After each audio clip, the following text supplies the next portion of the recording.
People who get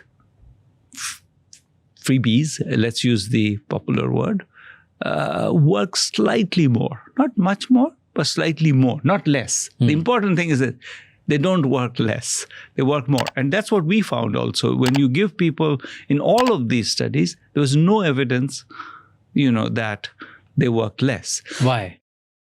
Why? Because I think we misunderstand what motivates work. I think being depressed and thinking that your life is basically, it sucks, is not a way to get people enthusiastic about working. When you give them an opportunity, they say that, look, you can do, now you can have a better life maybe. They are more enthusiastic about trying things. I think we just don't understand. But do they not get used to that, hey, because I'm getting things for free, I should just be this? I'll give you an example. In West Bengal, we did a study now 19 years ago. There were women who were extremely poor. So poor that the poor people in the villages, we asked them, who's poor in your village?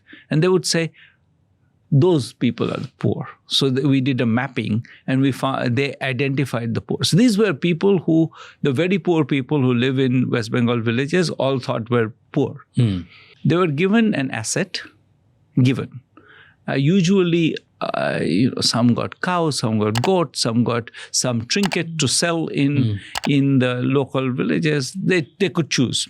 They chose whatever they wanted. And then they were given some hand-holding.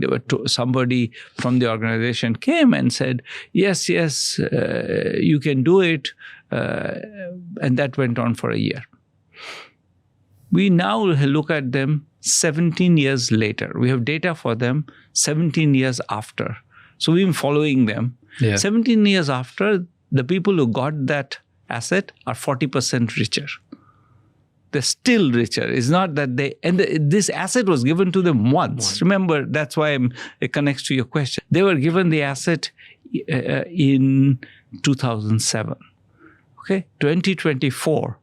And we see that they are 40% richer, their consumption is higher, their income is higher, their children are doing other things, their lives are transformed. It's more that I think people underestimate how hard it is it's not that everybody does that. Of course, some people, whatever their mental illness, there are lots of reasons why not everybody will do it. Yeah, they'll get drinking problems, they'll get some stuff, but that's going to be very small.